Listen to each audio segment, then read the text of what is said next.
Hey guys, on today's video I'm going to be updating your Mac. Anyways, let's just get started right away. And before anything, I do want to mention that you should back up your Mac before making any updates and close any applications so they don't get in the way. So just so far you have it open, just going to close it up.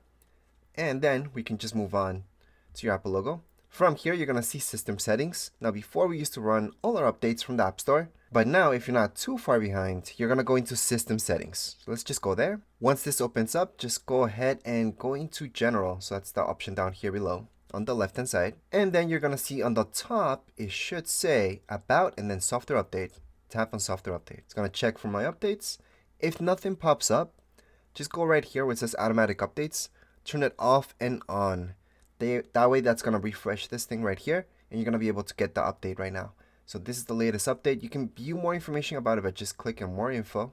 Under more information, it usually does tell us a little bit more information than this, but at least we know it's under 3 gigs. It's 2 gigs, 0.36, which you can just tap on install now. It's going to give us this, the license, just agree, and it's going to begin that download.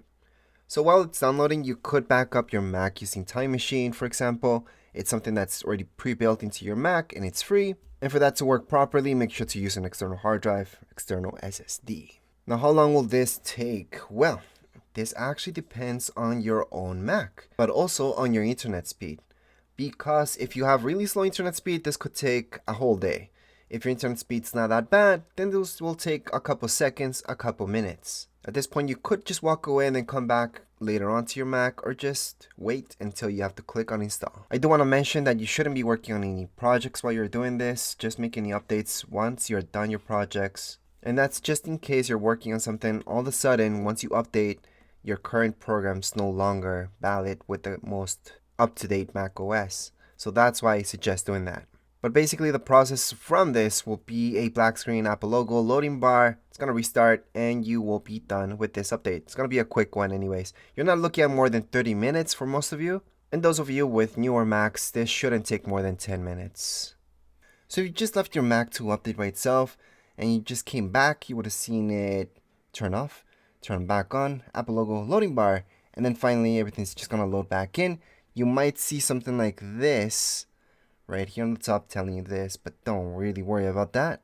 At this point, you can always go back into here, just go into General, under General, Software Update, and from Software Update, just make sure you are all up to date. If you have any more updates, they will be popping up right now. So this one just popped up. We're going to apply this right now, and here we go. It's just going to download the security, and we're going to install anything else that's missing from this update. So this is a quick update that's going to happen. Again, just make sure you're not running anything on your Mac, so any other programs.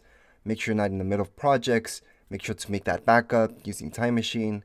And then just let this happen, and then we're going to be back in a few seconds just to see once it's downloaded. So this part is really fast. You're going to be able to just restart your computer, or if you just left it, it's going to restart by itself. App logo loading bar, it's going to install this again. Or you can just tap on restart yourself. So just right here. Once you do that, you're going to see your Mac turning off. Alright, so this time for this part, it should have been really fast, just about 2 or 3 minutes. And that's it. That would be the longest, even if you have an older Mac. And then finally, you should see this. Under General, Update, you should be all up to date at this point in time. And that would be it for this video. If you guys have any comments, questions, you guys can write down here in the comments area. Don't forget to subscribe and like. Thank you.